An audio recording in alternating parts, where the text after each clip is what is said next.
동안 주의 은혜 가운데 평안하셨습니까? 옆에 사람하고 인사하셔서 사랑합니다. 축복합니다. 제목이 있습니다. 제목 같이 읽겠습니다. 어린 양의 아내 새 예루살렘. 아멘. 오늘 제목이 어린 양의 아내 새 예루살렘입니다. 오늘 우리가 읽은 본문은 일부의 사람들에게 오류로 다가갔습니다. 오류를 일으켰어요. 소위 천국에 갔다 왔다는 사람들이 천국에 대해 묘사할 때 인용되는 본문이 오늘 우리가 읽은 본문입니다. 하지만 이 본문은 그렇게 인용돼서는 안 될 성경입니다. 죽어서 갈 천국의 모습을 목적으로 주신 말씀이 아니기 때문에 그렇습니다. 특별히 새 예루살렘은 물질적인 천국으로 해석하면 안 됩니다.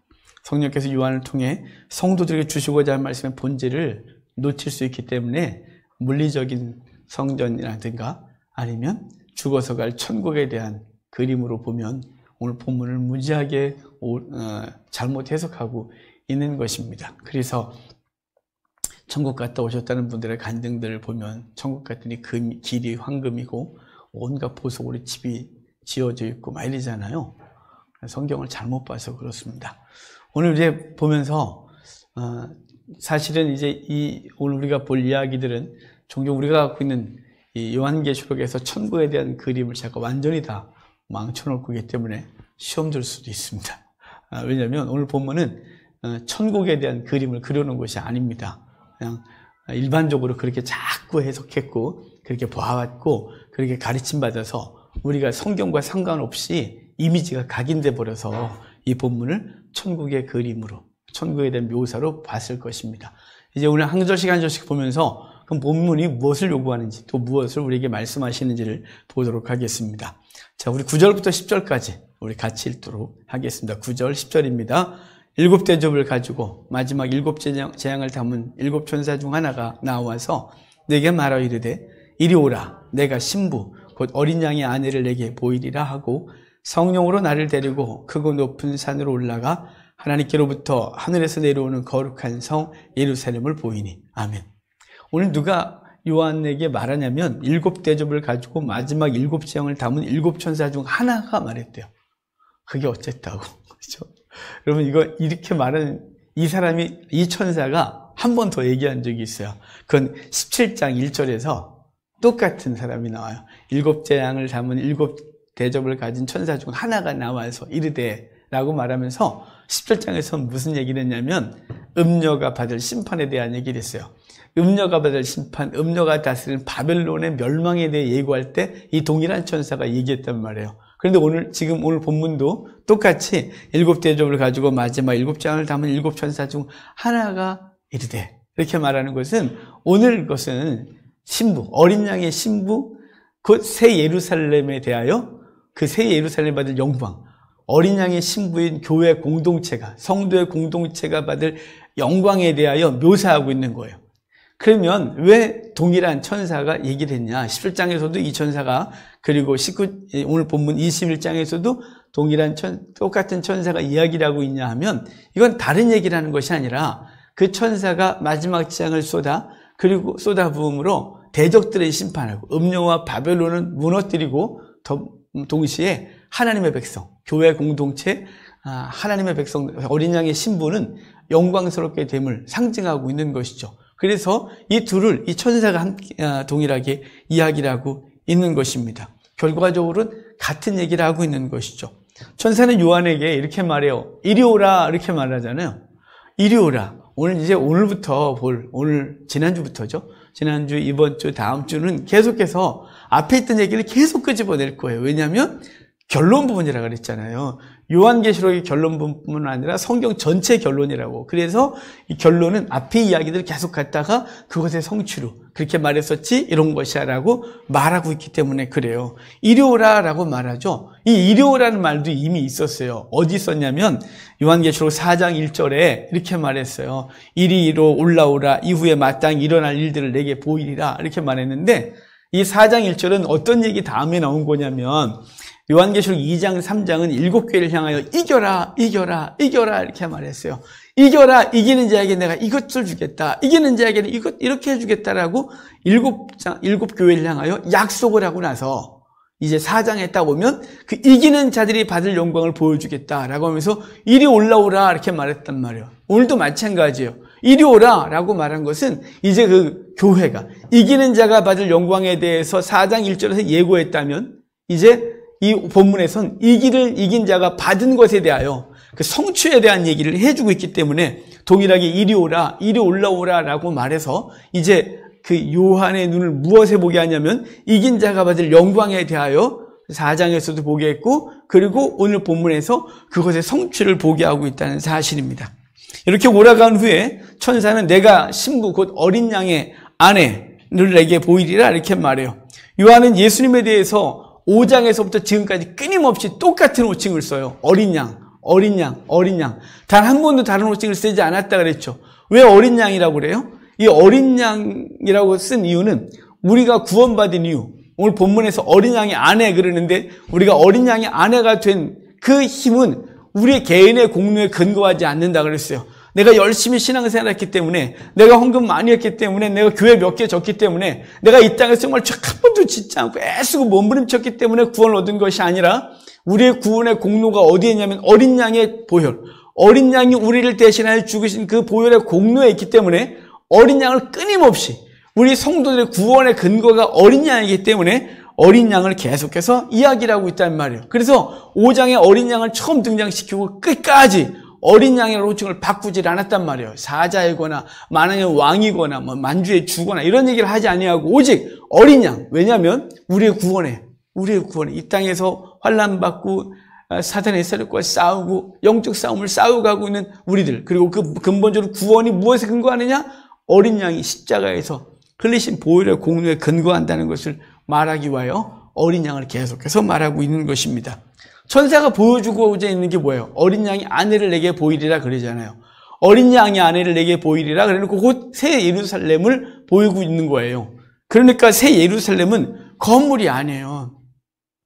새 예루살렘이 하늘에서 내려오는 건 이미 지난주에 했었는데 왜 하늘에서 내려와요? 하나님의 성도의 공동체가 하늘에 있는 존재라고 에베소서 2장의 말씀대로 우리는 그리스도와 함께 하늘에 안침받았다 라고 말해서 골로새서에도 우리의 거하는 곳이 하늘이라고 말해서 우리는 이미 하늘에 있는 존재인데 이 하늘에 있는 존재들이 이 땅에 와서 성도의 영적 싸움을 싸우고 있는 것이라서 하늘에서 새 예루살렘이 내려오고 있다 이렇게 말하고 있다 그랬어요.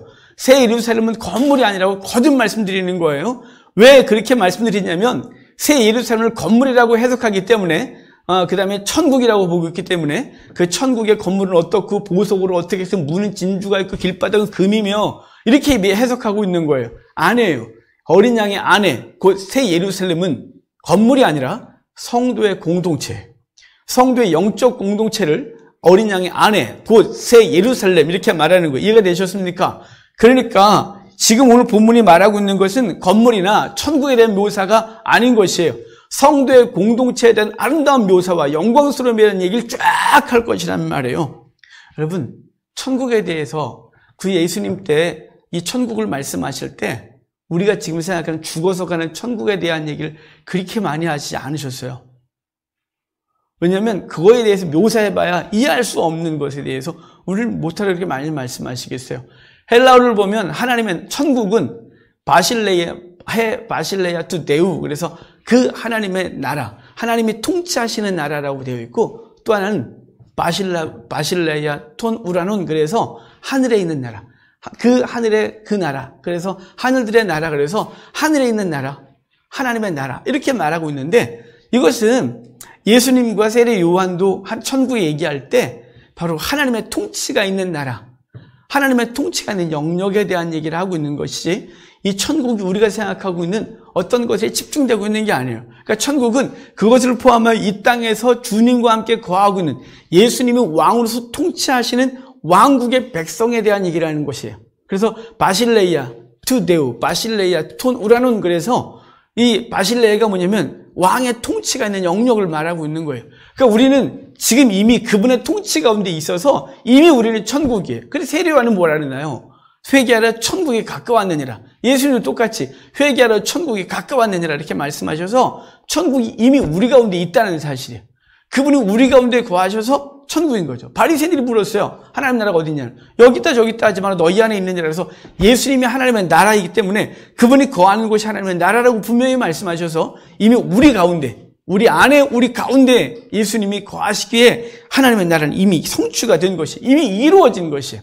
아직 완성된 하나님의 나라가 아니라 이미 우리 속에서 성취가 된 이야기를 하고 있는 것입니다. 그러니까 죽어서 가는 천국 얘기하는 것이 아니라 그것을 포함하여 주님과 함께 살아가고 있는 모든 공동체, 이 우주적 교회의 공동체를 말씀하고 있는 거예요. 그러니까 성도의 공동체를 어린 양의 안에 새 예루살렘이라고 하는데, 그것은 이미 예수님을 믿다가 천국에 간 사람들, 그리고 지금 저와 여러분처럼 살아서 예수 그리스도를 믿는 사람들, 그리고 앞으로 태어나서 예수 그리스도 안에 들어올 모든 영혼들을 포함한 그 공동체를 하나님의 나라, 천국, 새 예루살렘 이렇게 표현하고 있는 것입니다. 이렇게 신부의 모습을 보여주겠다고 하면서 높은 산에 오르게 했어요. 이 높은 산에 오르겠다라고 하는 것은 에스겔서에서 이미 말씀했어요. 에스겔서 40장부터가 새 성전 완성이거든요.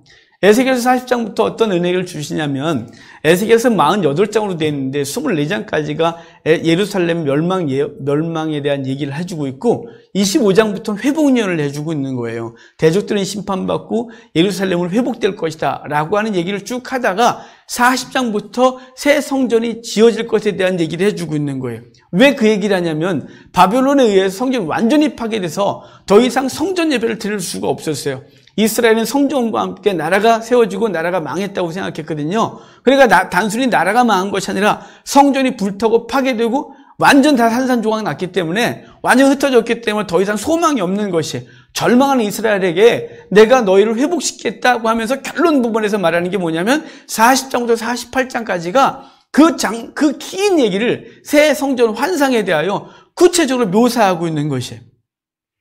그렇게 묘사할 때 동일하게 에스겔이 높은 곳에, 하나님이 이상 중에 나를 데리고 이스라엘 땅에 이르러 나를 매우 높은 산 위에 내려놓으심에, 거기서 남쪽에는 어떤 건물을 보았대요. 어떤 성읍의 형상을 보았다라고 말하면서, 에스겔도 높은 산에 올라가서 성전을 봤다면 지금 똑같이 지금 그 얘기를, 비슷한 얘기를 갖다가 요한계시록에서 성도들에게 새 예루살렘, 그 구약에서 예표했던 것의 성취에 대한 얘기를 하면서 요한을 동일하게 높은 산 위에 앉아서 하늘에 내려온 예루살렘을 보도록 해주신 것이에요. 이 하늘에서 내려온 새 예루살렘, 이미 앞에도 얘기했어요. 그것은 성도의 공동체라고. 우리가 어디에 있다고요? 하늘에 있다고요. 이미 우리는 하늘에 안침받은 존재라고. 잊으면 안 돼요. 이미예요. 하지만 우리는 이곳에 내려와서 이 땅에서 하나님의 나라를 세워가고 주께서 맡겨주신 사명을 감당하고 있는 존재, 이 이중적인 성도의 삶에 대한 얘기를 해주고 있는 것이죠. 이렇게 하늘에서 내려온 새 예루살렘 모습을 11절부터 구체적으로 묘사해줘요. 이제 새 예루살렘 묘사예요. 11절부터 14절 같이 읽겠습니다. 하나님의 영광이 있어 그 성의 빛이 지극히 귀한 보석 같고 벽옥과 수정같이 맑더라. 크고 높은 성곽이 있고 12문이 있는데 문에 12천사가 있고 그 문들 위에 이름을 썼으니 이스라엘 자손 12지파의 이름들이라. 동쪽의 세 문, 북쪽의 세 문, 남쪽의 세 문, 서쪽의 세 문이니 그 성의 성곽에는 12기초석이 있고 그 외에는 어린 양의 12사도의 12이름이 있더라. 뭘 읽었는지 기억하셨어요? 정신이 없었죠. 막 읽느라고. 제가 설명해 드릴게요. 자, 새 예루살렘에 대한 묘사를 하면서 첫 번째로 하는 얘기가 뭐냐면 하나님의 영광이 거기 있어 이렇게 말하는 거예요. 하나님의 영광이 새 예루살렘이 있대요. 이렇게 하나님의 영광이 있다고 말한 것은, 왜 새 예루살렘에 하나님의 영광이 있다고 말하냐면 구약에서부터 끊임없이 동일한 환경에서 영광이 있다고 말했었어요. 여러분, 광야에 나온 이스라엘 백성들에게 성막을 건축하게 하셨죠. 성막을 건축하고 나서 하나님의 영광이 그 안에 가득했다라고 출애굽기 40장에 말해요. 성막을 건축하고 한 얘기예요. 하나님의 영광이 성막 안에 가득했다, 충만했다라고 말해요. 후에 가나안 땅에 들어와서 솔로몬을 통해 성전을 지으셨죠. 성전 짓고 하나님 앞에 봉헌할 때 하나님의 영광이 그 안에 가득했다, 충만했다고 표현하고 있는 거예요. 동일하게 예수님께서 이 땅에 오셨을 때 그분이 임재하신 것에 대하여 말씀하기를 이렇게 표현해요. 말씀이 육신이래요. 우리 가운데 거하심에 우리가 그의 영광을 보니 아버지의 독생자의 영광이 은혜와 진리가 충만하더라. 예수님이 우리 안에 거하시는데가 뭐라고요? 텐트를 치심해, 장막을 치심해. 그분이 이 땅에 오셔서 장막을 치심해. 아버지의 독생자의 영광이 가득하고 은혜와 진리가 충만하더라 라고 말해서 계속해서 동일한 얘기를 했고, 오늘 그분이 거하시는 성전, 그 새 예루살렘에 예수님이 거하시고 그분이 거하시기 때문에 그분의 영광이 가득하다고 말하는 거예요. 그러니까 여러분, 성도의 공동체는 하나님의 영광이 가득한 곳이에요. 충만한 곳이에요. 그분의 영광이 있는 곳이에요. 그래서 골로새서에서, 에베소서에서 하나님의 영광이 충만하다고, 만물을 충만케 하시고 충만히 거하시는 곳이 교회라고 분명히 말씀해주고 있는 거예요. 여러분, 그분의 은혜가 우리 속에 충만함을 기억하시길 바랍니다. 별로 우리가 세상을 살면서 팍팍한 삶을 살고, 때로는 실패하고, 때로는 갖고 싶은 거 못 갖고, 때로는 예수님 믿다고 환난을 당하나 하나님의 영광이 그 안에 가득한 것입니다. 우리 안에 가득하고 우리 공동체 안에 가득함을 기억하시기를 바랍니다. 이렇게 새 예루살렘 영광이 충만한 것은 영광 자체이신 하나님이 그 안에 거하시기 때문이에요. 우리가 영광스러운 존재는 아니잖아요. 우리의 행위가 그렇게 영광스럽지도 못하잖아요. 열심히 믿음으로 산다고 하지만 사실은 그렇게 우리의 삶이 대단하지 않거든요. 하지만 우리 안에 누가 거하십니까? 영광 자체이신 하나님이 임재하신 거죠. 임마누엘 하시기 때문에 교회 공동체는 영광스러운 거예요. 그래서 그 영광에 대한 묘사를 그렇게 말했잖아요. 거기 그 성의 빛이 지극히 귀한 보석 같고 벽옥과 수정 같더라. 그러니까 지극히 귀한 보석 같고 벽옥과 수정 같다고 했는데, 이것도 사실은 이미 4장에서 봤었어요. 이리로 올라오라라고 해놓고 하나님의 보좌를 보이면서 그 보좌 위에 앉으신 하나님에 대한 묘사, 하나님에 대한 묘사가 뭐라 그랬냐면, 앉으신 이의 모양, 앉으시는 하나님이에요. 앉으신 이의 모양이 벽옥과 홍보석 같고 또 무지개가 있어 보좌에 둘렀는데 그 모양이 녹보석 같더라.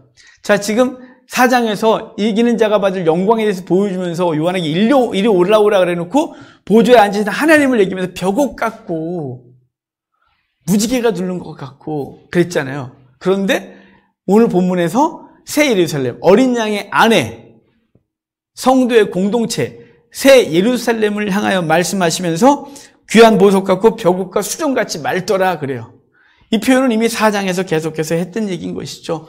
그러니까 이 말이 같이 쓰인 것은 하나님 자체가 영광스러운 존재인데 그분이 거하시는 성도의 공동체, 그분이 성도의 공동체 안에 거하기 때문에 동일한 영광의 모습으로 표현해주고 있는 것입니다. 이어서 높고 큰 성곽이 12개 성문이 있고 기초석이 있고 그 12문에는 12지파의 이름이 있고 그 기초석에는 12사도의 이름이 있더라. 이렇게 말해요. 그러니까 성에 12개 문이 있는데 12개의 문이 12지파의 이름이 있고 12기초석이 있는데 기초석에는 사도들의 이름이 12사도의 이름이 있고 그리고 문마다 천사가 서 있더라. 이렇게 표현하고 있어요. 그림 그리셨어요? 정사각형인데 각 집 방향으로 3개의 문이 있어요. 그 문들마다 12지파의 이름이 있고 기초석은 12사도의 이름이 있고 그 문에는 천사가 지키고 서 있더래요. 자, 이 본문도 이미 구약에 있던 것들에 대한 걸 그대로 갖고 와 사용하고 있는 거예요. 우리 아까 새성전환상 에스겔서에 있었다 그랬잖아요. 에스겔서 40장부터 48장까지가 새성전환상인데 이 새성전의 마지막 부분에 대해서 마지막 48장에서 이 12개 문에 대한 얘기를 해주고 있는데 거기서 동일하게 12지파의 이름이 그렇게 있는 것이에요. 또한 이 새 예루살렘의 그림자가 에스겔의 새 성전이었다면 그 에스겔 성전에 또 그림자가 있었어요. 그 앞에. 그것은 민수기 2장에 나오는 이 성막과 함께 이스라엘이 어떻게 진치느냐예요. 성막이 건축되어지고 성막을 이스라엘 진 가운데 두고 그리고 동서남북으로 3지파씩 이렇게 진을 치게 했어요. 그래서 그 진을 치고 성막을 중심으로 서 있는 것에 대하여 새성전 한상 에스겔서에서는 문이 열려 들어오는 곳으로 말했고 그리고 여기서도 마찬가지로 그 12지파의 문을 통하여 이 주의 백성들이 들어올 곳에 대한 얘기를 해주고 있는 거예요. 왜 기초석은 사도들의 이름을 기록하고 있는 것일까요? 사도들의 가르침에 기초하여 교회가 세워지는 것이에요. 예수님께서 산상수훈을 마태복음 5장, 6장, 7장 말씀하시고 그 결론 부분에서 내가 말한 대로 살아가는 자들이 반석 위에 지은 집 같아서 무너지지 않는다고 말씀하셨어요. 당신의 가르쳐 주신 그 가르침 위에 교회가, 그 건물이 세워지면 무너지지 않는다고 했는데, 주님께서는 사역의 마지막 부분에 제자들과 함께 그 가이사랴 빌립보 지역에 가서 이렇게 말씀하셨어요. 사람들이 나를 누구라고 하니? 잘 아시죠? 베드로가 마태복음 16장 16절에 주는 그리스도시요 살아계신 하나님의 아들이십니다라고 말했더니 주님께서 바요나 시몬아 복이 있다. 이걸 내게 알게 하는 혈육이 아니라 하늘에 계신 내 아버지다. 내 위에 교회를 세우니 은배 권세가 이기지 못하리라고 말해서 교회는 무엇 위에 세워졌냐면 사도들의 가르침, 사도들의 신앙 고백 위에 교회가 세워진 것이에요. 그래서 에베소서에서도 말하기는 선지자와 사도들의 터 위에 교회가 세워지고 그리스도를 모퉁이의 돌이 되어 그리스도가 모퉁이의 돌에 성전이 되어간다고 말씀해주고 있습니다. 그러니까 교회는 구약의 예표적인 구약의 예표의 말씀과 신약의 사도들을 통하여 예수 그리스도의 말씀을 통하여 교회가 만들어지고 있는 거죠. 구약은 없어도 되는 것이 아니라 구약의 말씀이 예고였고 신약의 예수님을 통하여 성취가 된 것을 사도들이 가르쳤는데 그 위에 교회가 세워지고 영혼들이 그 안에 들어가서 하나님 영광 가운데 거할 것을 말씀해 주고 있는 것이 12이름, 12지파, 12문은 12사도, 12지파는 12기초 속에 있는 거예요. 그런데 천사가 각 문에 있었다 그랬잖아요. 왜 천사들은 각 문에 서 있는 것일까요? 왜요? 이 천사가 서 있는 이유는 창세기로 가야 돼요. 창세기 3장에 벌써 이거 몇 번 반복했는지 모르겠네요. 우리 몇 주 동안 계속 이 비슷한 얘기를 하고 있는데 창세기 3장에 아담과 하와가 범죄하고 나서 쫓겨나죠. 쫓겨나고 하나님께서 그들로 에덴에 못 들어가도록 천사를 세우고 천사가 화영검을 들고 지키게 했다 그랬어요. 그런데 그 화영검을 지키게 한 천사의 그림을 어디다가 그려놨냐면 성막을 만들 때 성소와 지성소 사이에 휘장을 만들었고 그 휘장에 이 천사들을 그려놨단 말이에요. 그래서 이웃으로 아무도 못 들어오게 오직 1년에 한 번 그 속죄의 피를 가지고 대제사장이 피 가지고 들어올 수 있는 유일한 날이었단 말이에요. 그런데 예수님이 죽으실 때 휘장이 위로부터 아래까지 갈라져 이제 성소와 지성소의 구별이 없어지게 돼서 누구든지 들어가게 됐는데 그 누구든지는 아무나가 아니에요. 여기서 누구든지는 그리스도의 피를 가지고 가는 자예요. 그래서 히브리서에 휘장 곧 그의 육체를 통하여 나아가는 자는 아버지께 상을 얻는다 그랬는데 나아갈 수 있는 자격은 무엇일까요? 피인 거예요. 피. 그래서 어린 양의 보혈을 통하여 그 앞으로 나아가는 모든 자들이 되어야 되는데 왜 여기 12문마다 천사가 서 있냐면 바로 그 화영검을 들고 있던 천사에 대한 그림자를 여기다가 그 그림자였는데 실체가 있는 것이에요. 그 천사는 문으로 들어오는 모든 이마다 무엇을 점검할까요? 열려 있으나 아무나 못 들어오게 돼 있어요. 어린 양의 보혈로 그것을 빤 자만이 들어올 수 있는 거죠. 들어오는 자가 그리스도의 보혈이 없으면 들어올 수 없는 거예요. 그럼 맨 마지막에 오늘 본문에 그 성 안에 들어올 수 있는 자들과 들어오지 못하는 자들에 대한 얘기를 해줄 것이에요. 근데 그 근거가 뭐냐면 어린 양의 피인 것이에요. 그래서 천사가 문에 서 있는 것이죠. 그래서 저와 여러분은 그 문을 통과할 수 있어요. 왜냐하면 우리의 공로가 대단해서가 아니라 거듭 말씀드리지만 예수 그리스도의 보혈로 우리의 옷을 빨았기 때문에 그리스도의 보혈 공로가 있기 때문에 천사가 그 문 앞에서 통과 이렇게 말하는 거죠. 이미 우리가 19장에서 백보자 심판 얘기할 때 성도는 생명책에 그 이름이 기록되어 있으므로 심판당하지 아니하고 하나님의 나라로 들어갈 수 있다 이 말이에요. 믿지 않는 자들은요. 어린 양의 보혈이 없고 생명록에 이름이 기록되지 않고 행위책에 행위가 기록되어 있으므로 그 행한 대로 심판을 당할 것이라 이렇게 말한 거예요. 똑같은 얘기를 계속 비슷한 얘기를 반복하고 있는 것이에요. 그래서 12문, 12기초소 천사들이 그 앞에 서 있는 얘기를 해주고 있는 것입니다. 이 성곽의 크기에 대한 얘기를 계속해서 해줘요. 자, 15절부터 17절까지 이 성과 성곽의 크기에 대한 걸 좀 볼까요? 15절부터 17절입니다. 내게 말하는 자가 그 성과 그 문들과 성곽을 측량하려고 금 갈대자를 가졌더라. 그 성은 네모가 반듯하여 길이와 너비가 같은지라. 그 갈대자로 그 성을 측량하니 12,000스타디온이요 길이와 너비와 높이가 같더라. 그 성곽을 측량하며 144규빗이니 사람의 측량 곧 천사의 측량이라. 아멘. 천사가 성을 측량하는데 금 갈대자를 가지고 성을 측량한답니다. 여러분 어디서 본 듯하지 않습니까? 11장에서 이미 이런 모습이 있었어요. 11장에서 주님은 성전과 제단과 그 안에 거느린 자들을 갈대 잡고 측량하라고 했었어요. 그런데 마당은 측량하지 말라라고 말했었잖아요. 여기 측량한다가 어떤 의미라고요? 당신의 소유권을 확인하고 당신의 소유임을 우리에게 알려주는 얘기. 측량했다. 당신이 그것을 계수했다. 이렇게 말씀하고 있는 것이. 그러니까 오늘 본문에서 동일하게 바로 뭘 측량해요? 새 예루살렘을 측량하고 있는 거예요. 11장에서는요. 성도의 공동체, 성전과 그 안에 제단과 그 안에 꺼내는 자들, 바로 성도의 공동체를 그때도 말했었단 말이에요. 성도의 공동체를 측량하라고 말씀하고 있는 것이에요. 이렇게 측량한 크기의 성의 크기가 정육면체인데 각면의 크기가 12,000 스타디온, 12,000 스타디온, 12,000 스타디온, 12,000 스타디온. 그러니까 정육면체인데 각 변이 12개잖아요. 12개의 변이 12,000 스타디온인 거예요. 왜 12,000 스타디온이냐면 12,000 어디서 듣지 않았나요? 계속 어디서 듣지 않냐고 그러니까 어디서 들었니? 그런 것 같은 표정이에요. 7장에서 구원받은 자를 만날 때 하나님 어린 양의 표를 그 이마에 인친 자들의 수를 들으니 14만 4천이더라. 각 지파마다 12,000씩 12,000씩. 그죠? 여기 정육면체의 변이 12개예요. 12개의 변이 12,000씩 곱하기 12를 내면 14만 4천이 나오는 거예요. 우연의 일치일까요? 아니에요.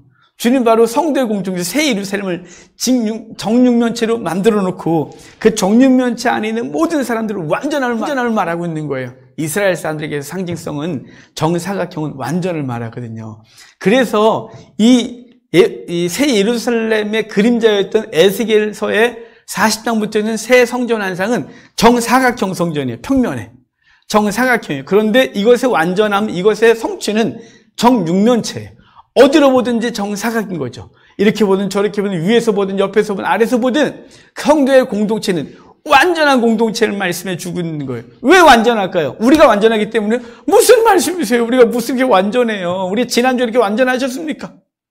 여러분의 제 삶을 보면 여기 안 있을 거라 그랬잖아요. 우리 완전하지 않아요. 누가 완전하기 때문입니까? 예수 그리스도가 우리의 죄를 완전히 속했기 때문에, 완전히 죄를 속한 존재들이 모여있기 때문에 완전인 것이에요. 그래서 성도의 공동체는 정육면체로 묘사하면서 14만 4천을 동일하게 말하고 7장에서 14만 4천, 14장에서 14만 4천, 오늘 21장에서 14만 4천을 얘기를 하면서 성도의 공동체의 완전성을 말씀해주고 있는 것이에요. 계시록 3장 12절에 이 얘기는 이미 약속으로 있었어요. 빌립보 교회를 향하여 이렇게 말씀하고, 빌라델비아 교회를 향하여 이겨라고 말씀하시면서 약속하기를 이기는 자는 내 하나님의 성전의 기둥이 되게 하리니 그가 결코 다시 나가지 아니하리라. 나가지 않는데요. 내가 하나님의 이름과 하나님의 성, 곧 하늘에서 내 하나님께로부터 내려오는 새 예루살렘의 이름과 나의 새 이름을 그의 위에 기록하리라. 이기는 교회 위에 새 예루살렘을 얘기를 하고 있는 것이죠. 이렇게 12,000을 해서 정육면체의 그 모습을 통하여 교회의 완전성을 얘기를 했는데, 이거를 자꾸만 물리적인 공간으로 얘기를 하면 여러분 이게 얼마나 크냐면요, 지중해를 덮고도 남아요. 이게 2,220km예요. 한 변이. 높이가 2,220km. 제가 이 지구과학을 제대로 공부를 안 했기 때문에 제 전공도 아니고, 여러분 이렇게 올라가면 숨도 못 쉬고 죽어요. 거기 올라가면. 그러니까 이거는 물리적 공간을 말하고 있는 게 아니에요. 아까 각 지파마다 12,000, 12가 완전수 곱하기 1,000은 무한대라 그랬잖아요. 무한의 수라고. 구원받은 사람들이 무한하고 그것의 완전수가 14만 4천으로 표현되고 있는 것인데, 오늘 새 예루살렘의 성의 모습도 그렇게 묘사가 되고 있는데, 성곽은 그것이 144 규빗이라고 말해요. 여러분, 규빗이 1규빗이 45cm에서 50cm, 여기서부터 여기까지 1규빗이라 그러거든요. 저같이 짧은 사람들은 짧아요. 그러니까 긴 분들은 저기 동현이 같은 애들은 50cm가 넘을 수도 있어요. 이렇게 이게 그래서 어디는 45cm로 하고 어디는 50cm라고 하는데, 여기는 50cm라고 합시다. 144규빗, 약 70m 정도 되는 것이에요. 근데 이 성곽이 높이냐, 넓이냐, 두께냐, 높이냐, 이게 없어요. 원어에 명확하게 말해주질 않아요. 그래서 이게 높이야, 두께야. 그런데 감사하게도 현대인의 성경과 현대어 성경은 이걸 의역해서 두께가 65m다. 이렇게 아예 번역을 해줬어요. 그러니까 70m 이하인 거죠. 두께예요. 높이면 말이 안 되는 게 아까 그랬잖아요. 성의 높이가 2220km라고. 성은 그런데 성곽이 70m면 되겠어요? 100m도 안 되는. 그건 너무 이상하잖아요. 근데 두께가 70m 정도 돼서 그것이 크고 두껍고 그 강력한 성임을 표현해주고 있는 것입니다. 그러니까 그 성은 어느 누구도 침범에 들어올 수 있거나 무너뜨릴 수 없다는 사실을 분명히 말씀해주고 있는 것입니다. 어쨌든 결론적으로 성과 성과의 크기는 물리적인 크기를 말하고자 아니에요. 이는 새 예루살렘 성도의 공동체가 얼마나 완전한지를 숫자적인 상징성으로 말씀해주고 있는 것입니다. 이러한 성도의 공동체, 어린 양의 안에 새 예루살렘을 말해놓고 그 영광에 대해 이제 구체적으로 묘사를 해주고 있어요. 지금은 물리적인 어떤 것을 얘기했다면, 외형을 얘기했다면 이제 그 안에 영광에 대한 묘사를 해주는데 18절부터 21절까지 우리 같이 읽을까요? 18절부터 21절입니다. 그 성곽은 벽옥으로 쌓였고 맑은 유리 같더라. 그 성의 성곽의 기초석은 각색 보석으로 꾸몄는데 첫째 기초석은 벽옥이요, 둘째는 남보석이요, 셋째는 옥수요, 넷째는 녹보석이요, 다섯째는 홍만호요, 여섯째는 홍보석이요, 일곱째는 황옥이요, 여덟째는 노곡이요, 아홉째는 담항옥이요, 열째는 비추옥이요, 열한째는 청옥이요, 열두째는 자수정이라. 그 12문은 12진주니 각 문마다 한 개의 진주로 되어 있고 성의 길은 맑은 유리 같은 정금이더라. 아멘. 여러분, 여기 온갖 보석이 나오는데 이 보석이 뭔지 아시겠어요? 이 보석을 일일이 해석을 해서 걸 갖고 하면 오류를 범하게 되어 있습니다. 왜냐하면 이 보석이 현재 무엇인지 정확하게 알지를 못해요. 이 보석과 현재의 보석과 일치되는 것이 많지 않아요. 그리고 이게 뭔지 명확하게 알 수가 없어서 그냥 그 12개의 보석은 그럼 왜 썼냐. 이걸 또 명확하지 않은 데다가 이 구약에서 이 보석에 대하여 이것은 어떤 의미가 있다고 보완적으로 해석해 준 성경이 하나도 없어요. 그렇다면 이 보석들을 일일이 이건 뭐고 이건 뭘 상징하고 이걸 뭘 상징하고 하는 건 다 인간적인 느낌들, 이것으로 해석한 것이 되는 것이죠. 그렇다면 이 보석들이 의미하는 바가 뭘까? 알죠? 이 의미하는 바가 이미 아주 구체적으로 나온 게 있어요. 하나님께서 성전을 건축하라고, 성막을 건축하라고 말씀하시면서 그 맨 마지막에 그 성막 건축에 대한 설계도를 쭉 얘기를 하다가 맨 마지막에 설계도를 준 게 뭐냐면 제사장의 의복이에요. 이 제사장의 의복을 말할 때 제사장의 가슴에 흉패가 있는데 흉패의 12보석을 받게 했어요. 이 12보석을 받게 했는데 이 보석 가치가 사람들이 나중에 무지하게 비싸답니다. 하여간 얼마인지 저는 모르겠고 하여간 엄청나게 비싼 보석을 원석을 갖다가 박아놓은 거예요. 그 12보석을 거기다가 했는데 이게 의미하는 바가 뭐냐면 대제사장은 이스라엘 12지파를 가슴에 품고 어깨에 메고, 여기도 보석이 되어 있어요. 메고 하나님 앞에 나아가는 거예요. 대제사장이신 예수 그리스도가 우리를 가슴에 품고 어깨에 메고 그분께 가는 거죠. 그 왜 보석으로 상징했냐? 이 보석에 갖고는 화려함이죠. 주의 백성은 주님께 존귀한 존재인 것이에요. 주님께서 우리를 그렇게 존귀하게 보는 거예요. 비록 세상이 우리를 어떻게 보는지 상관없어요. 여러분, 왜 사람들이 자꾸 까불어지고 지치냐면 사람들이 나를 어떻게 평가하냐에 따라서, 평가하는 것 때문에 연연해서 그 평가 때문에 막 애쓰고, 평가 때문에 때로는 막 나 까불어지고, 그 평가 때문에 극단적인 선택을 하는 어리석음을 범해요. 여러분, 우리는 사람이 평가하는 것이 중요한 게 아니고요, 하나님 나를 어떻게 평가하느냐예요. 근데 그 하나님을 어떻게 보신다고요? 보석같이 본다고요. 그 보석같이 보시고 우리를 가슴에 품고 계시다고요. 세상이 우리를 내친다 할지라도 그분이 우리를 내치지 않으시고 그분의 품에 품고 어깨에 메고 있는 것이에요. 그래서 보석으로 상징한 바 된 거죠. 12지파를 가슴에 품는데 그 12지파를 보석으로 해서 가슴에 품게 한 것이에요. 마찬가지로 여기 그 성곽에 대하여 12보석에 대한 얘기를 하고 있는 것은 이 새 예루살렘, 성도의 공동체의 아름다움과 영광스러움에 대한 얘기를 하고 있는 것이에요. 천국에 가면 보석이 박혀있는 집을 살 거고 길바닥에 금이 깔려있고 진주가 문마다 있고 이런 얘기를 하면서 막 천국을 그려놓으면 여러분 이게 얼마나 유치합니까? 그래. 저 어릴 때 부흥회 다 쫓아다녔거든요. 전 초등학교 때부터 새벽기도도 부흥회고 다 참석했어요. 죄 빠지면 우리가 난리가 났었어요. 전 다 참석했어요. 그런데 그때마다 부흥사 목사님들이 오시면 항상 천국 얘기를 했어요. 천국 얘기를 하시면 그래요. 천국 가면 맨션 짓고 있대요, 주님이. 그 맨션이 뭔 줄 알아요, 우리 시골에 그 촌동네 비포장도로 살았는데 우리 동네는 기껏해 제일 좋은 건물이 뭐냐면요, 군인 아파트요. 군인 아파트 5층짜리 군인 아파트가 우리 동네에서 제일 높았어요. 교회 뒤에 산 밑에 있는 아파트가.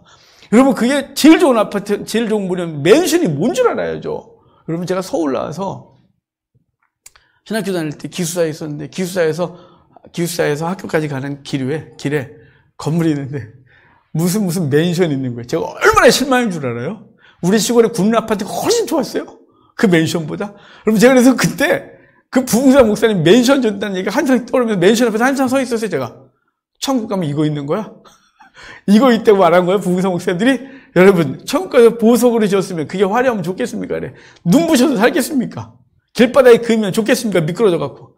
여러분, 전혀 아니에요, 그건. 그게 아니라, 여기서 말하는 거 뭐라고요? 건물이 아니고 외형적인 것이 아니라, 물리적 공간을 말하는 것이 아니라, 성도의 공동체의 화려함과 성도의 공동체의 영광스러움과 성도의 공동체가 얼마나 존귀한 존재이며 성도의 공동체가 어린 양의 아내라 그래서 얼마나 순결한 존재인지를 말씀해주고 싶어서 이렇게 묘사하고 있는 거예요. 구약적 가치관을 갖다가 신약에 갖고 와서 우리에게 말씀해주고 있는 것이 이렇게 하고 있는 거죠. 그래서 사도 바울은 로마서에서 이렇게 말하는 거예요. 현재의 고난은 장차 우리에게 나타날 영광과 좋게 비교할 수 없도다. 이미 우리 가운데 그 영광이 있고 장차 주님 앞에 섰을 때 완성된 영광과 좋게 비교할 수 없기 때문에 이 땅의 사람들의 평가와 환난은 전혀 그것 때문에 연연하지 말고 넘어지지 말고 오직 믿음을 포기하지 않고 신앙생활하고 사도 바울은 격려하고 있습니다. 지금까지 성과의 구조와 구조물에 대해서 보았는데 22절부터는 새 예루살렘의 내부적 특징에 대해서 말씀해 줘요. 자, 22절 같이 읽읍시다. 22절 같이 읽겠습니다. 성 안에서 내가 성전을 보지 못하였으니 이는 주 하나님 곧 전능하신 이와 및 어린 양이 그 성전이심이라. 아멘. 새 예루살렘에 성전이 없답니다. 이 말씀을 읽고 있던 초대교회 성도들은 충격 그 자체였어요. 우리는 너무 자연스럽지만 이걸 하도 읽어서 또 뭐 그러려니 하지만 초대교회 성도들은 굉장히 힘든 사건이에요. 이 말이. 왜냐하면 주 70년에 로마에 의해서 예루살렘이 파괴되고 나서 그들은 다 예루살렘과 새 성전이 회복되기를 바랬고 그리고 성전에서 하나님의 영광을 돌리겠다고 생각하고 있었어요. 그런데 새 예루살렘을 지어지는 새 예루살렘 말씀하시면서 그 안에 성전이 없다라고 말한 건 충격이에요. 이스라엘은 성전과 함께 존재한다 그랬잖아요. 성전과 함께 나라가 세워지고 성전과 함께 나라가 망한다고. 그러니까 예루살렘이 무너지고 나서 이스라엘은 흩어지면서 그리고 예루살렘에 비록 현재 이스라엘 사람이 살고 있으나 성전이 없는 예루살렘은 빈 껍데기였어요. 그래서 성전이 재건되기를 간절히 기도했는데 주님께서 말씀하시길 성전이 없더라 이렇게 말하는 거예요. 오늘 본문에 주 하나님과 전능하신 이와 어린 양이 그 성전이라고 보안에 설명해 줘요. 그러니까 어린 양, 하나님과 그 어린 양이 성전이시기 때문에 눈에 보이는 성전은 없는 것이에요. 그러니까 주님께서 이렇게 말씀하셨잖아요. 이미 예수께서 대답하여 이르시되 너희가 성전을 하라 내가 사흘 동안 일으키리라 이렇게 말씀하신 것은 구약의 메시아가 오면 새 성전을 지을 것이라고 예고했거든요. 주님께서 이거 하라 내가 새롭게 사흘 만에 지을게. 그래서 결론적으로 당신의 육체를 가리켜 말씀하심이라 그래서 예수님이 성전 자체에 말씀하신 거예요. 그래서 성도의 공동체에는 물리적인 성전이 없어요. 뭐가 있을까요? 예수님이 계시기 때문에 예수님 자체가 성전이시라서 그분이 성전이라서 더 이상 물리적 성전이 필요 없는 거예요. 1948년에 이스라엘이 독립하고 나서 예루살렘 성전을 지켰다고 다 준비해놨어요. 황금으로 모든 기물을 다 준비했어요. 완벽하게. 근데 뭘 못하냐면 예루살렘 성 때려 부시지 못하는 거죠. 모스크를. 정결수가 없어서 못하고 있는 거예요. 하지만 그들은 왜 그럴까요?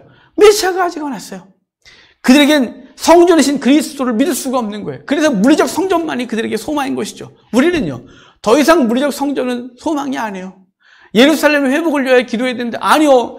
예루살렘 회복은 물리적인 예루살렘 회복을 말하는 것이 아니에요. 새 예루살렘의 회복을 위하여 기도하는 것이에요. 새 예루살렘엔 누가 들어가나요? 모든 이방인과 열방이 주 앞에 다 들어가는 거예요. 사방의 문이 열려 누구나 들어갈 수 있는 곳. 바로 성도의 공동체를 위해 기도하는 거예요. 한국교회를 기도하고 열방의 교회를 기도하고 교회 공동체와 성도를 위해 기도하는 것. 그것이 주님께서 원하시는 것입니다. 물리적 성전을 위하여 기도하거나 그것을 짓겠다고 쫓아다니는 것은 아닌 것입니다. 그러니까 오늘 21장에서 새 예루살렘을 그 천국이라든가 또는 물리적인 어떤 공간으로 해석하는 것은 복음적 해석이 아니에요. 아주 심각하게 오류를 범하고 있는 거예요. 에스겔서 48장에 새 성전 현상을 말해놓고 맨 마지막 48장 맨 마지막 절이 이래요. 여호와 산만하리라. 여호와 산마가 무슨 뜻이라고요? 여호와께서 거기 계시다리라. 성전이 성전될 수 있는 건 그분이 거기 계시기 때문에요. 그런데 예루살렘 성전은 이미 그분이 떠나셨기 때문에 무너진 것이에요. 그런데 우리 성도의 공동체는 성전이 있어요. 누가요? 예수님이요. 예수님이 우리 가운데 거하시기 때문에 우리가 예루살렘이 됐고 우리 안에 예수님이 성전 되셔서 계셔서 여러분 사실은 고린도전서를 보면 우리 성도의 공동체를 성전이라고 말했고 우리의 심령을 성전이라고 했어요. 놀랍지 않습니까? 신약 사도 바울은 성전을 말할 때 여기 성전이라는 표현을 헬라어 나오스라는 단어가 있는데 이게 지성소를 가리치는 단어예요. 우리를 지성소로 표현한 거예요. 우리가요. 왜 지성소로 표현했을까요? 지성소 안에 법궤가 있었거든요. 우리 안에 예수 그리스도가 계시기 때문에 우리를 지성소로 표현하고 있는 거예요. 영광스럽지 않아요? 아무나 들어갈 수 없는 지성소를 우리의 심령을 지성소라고 했고 그 안에 주님이 거하시기 때문에 그렇게 표현하고 있는 것입니다. 계속해서 하시는 말씀이 그 새 예루살렘은 없는 것이 있다고 했어요. 우리 이미 저번 주에 봤었는데 그 성은 해나 달에 비침이 쓸데없으니 이는 하나님의 영광이 비치고 어린 양이 등불이 되시다 라고 말해서 해나 달이 필요가 없다. 그분 자체가 빛이시기 때문이다. 이렇게 말해요. 자, 이 해석 지난주에 좀 했으니까 시간은 많이 가고 좀 넘어갈게요. 24절부터 26절까지 우리 한번 같이 읽겠습니다. 24절부터 26절입니다. 만국이 그 빛 가운데로 다니고 땅의 왕들이 자기 영광을 가지고 그리로 들어가리라. 낮에 성문들을 도무지 닫지 아니하리니 거기에는 밤이 없음이라. 사람들이 만국의 영광과 존귀를 가지고 그리로 들어가겠고. 아멘. 성문이 닫히지 않는다. 이 말은 이제 그리스도가 이 땅에 오시고 나서 성문은 열려 있는 거예요. 밤이 없다. 이 말은 그 그리스도께서 빛이 되시기 때문에 어둠이 없어요. 사방의 문이 열려 누구든지 들어올 수 있는 것이에요. 그런데 그 문으로 열방의 왕들이 그 영광을 가지고 들어오겠다고 말하고 있는 거죠. 이건 이사야서 선지서들에서 이미 예고되었던 것이고 그것은 교회가 성도의 공동체의 영광스러움에 대하여 표현해주고 있는 동일한 얘기인 것이에요. 그런데 여기 들어가지 못할 자들 얘기가 있어요. 27절 볼까요? 27절 같이 읽겠습니다. 무엇인지 속된 것이나 가증한 일 또는 거짓말하는 자는 결코 그리로 들어가지 못하되 오직 어린 양의 생명책에 기록된 자들만 들어가리라. 누구는 못 들어가요? 우리 지난주에 했었어요, 이 사람들. 그리고 누구만 들어가요? 어린 양의 생명책 이름이 기록된 자들. 왜요? 그 문에 천사가 서 있기 때문에. 그 천사가 뭘 점검할까요? 피. 그래서 그 안으로 에덴으로 들어올 때 못 들어오게 지켰던 천사들이 여전히 거기 있어 그리스도의 보혈로만 들어갈 수 있는 것이고 그 보혈이 없는 자들은 들어가지 못하게 됨을 말씀해 주고 있습니다. 오늘 말씀을 맺겠습니다. 우리가 어린 양의 안에 새 예루살렘을 기억합시다. 성도의 공동체의 기초가 사도들의 가르침과 신앙 고백인 것을 기억하고 성도의 공동체인 교회가 제대로 세워지게 되기 위하여 우리가 힘써야 할 것입니다. 디모데후서 1장 13절과 14절에 이렇게 말해요. 너는 그리스도 예수 안에 있는 믿음과 사랑으로서 내게 들은 바 바른 말을 본받고 지키고 우리 안에 거하시는 성령으로 말미암아 내게 부탁한 아름다운 것을 지키라 이렇게 말해요. 말씀 배우고 말씀을 지켜서 교회를 건강하게 하고 교회를 세워야 되는 거죠. 한국교회가 무너졌다 그래요. 그리고 그 무너짐이 심각해서 이전보다 너무 빨리 무너지고 있어서 답답하지만 여러분 다시 세울 수 있어요. 교회는 기초가 말씀에 놓여 있어요. 여러분 이 말씀을 우리가 더 묵상하고 이 말씀대로 우리를 살아가게 하면 우리 한 사람 한 사람들이 건강한 교회를 다시 세워가게 될 것입니다. 우리 안에 거하시면서 우리를 위로하시고 이기게 하시는 주님을 날마다 실감하며 승리하는 우리가 되기를 주의 이름으로 축복합니다.